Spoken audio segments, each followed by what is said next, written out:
Yusuf from the KSA says that we're having a WhatsApp group and we circulate some invocations and ahadith. So when somebody suggests a dua, some people object and say we should not say this dua. We have to be moderate, not to other way or one of the extremes, of the two extremes. Yani, what is dua? Is a prayer. There are prescribed invocations, such as a prescribed adhkar, which should be recited during certain times. I say when you get up, you say this dua. When you eat, when you drink, when you do this. So these du'as or supplications are prescribed. I cannot change any of them, and I must say them as is. Okay, I came up with another beautiful dua. It should be recited before going to sleep. Cancelled. Void. Dismissed. Why? Because I already have a dua. I'm not allowed to prescribe a dua to be recited during certain times unless if it is something that the Prophet ﷺ had prescribed. We already have a long list of invocations. You can just cut and paste and say, please recite this dua during this time or during that time. Why? I will share with you the reference after this call, inshallah. Assalamu alaikum. Yusuf, at dua and WhatsApp, I said, why do I have to adhere to the prescribed invocations? You remember the invocation which is narrated by Al-Bara ibn Azib when the Prophet ﷺ said what to recite before going to sleep. By the end it says, آمنت بكتابك الذي أنزلت ونبيك الذي أرسلت. Al-Bara ibn Azib radiyallahu anh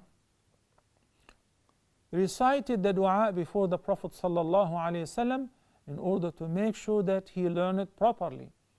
He recited everything perfectly until he came to the last segment and said, آمنت بكتابك الذي أنزلت ورسولك الذي أرسلت. It is known that the messenger is in a higher rank than the prophet. Rasul is a messenger, one who's given a wahi and commanded to deliver it, has an independent sharia, while the prophet is a successor of a messenger.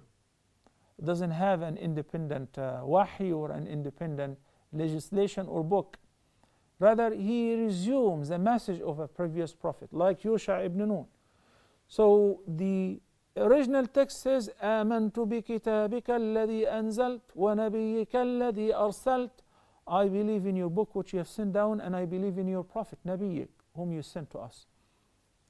So Al-Bara ibn Azib exalted the word and said, آمنت برسولك. I believed in your messenger. He didn't say بنبيك. The Prophet ﷺ stopped and said, rather say, وَنَبِيِّكَ الَّذِي أَرْسَلْت. Stick to it. It's wahi.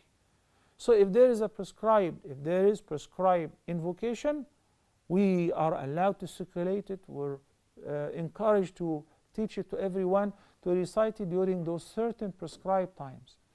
Now, if somebody makes dua because the audience or his colleagues do not know how to make dua, he compiled some supplications from the Quran and some supplications from the Sunnah and put them together and said, you may invoke Allah with this dua. That is permissible. Did he say that you should say it 17 times? You should say it at midday or after this prayer? No. He didn't specify a number of times, time or place. In this case, no problem. You can share this dua with us. It becomes only restricted when you specify a time, number of times, or a specific time or a specific place.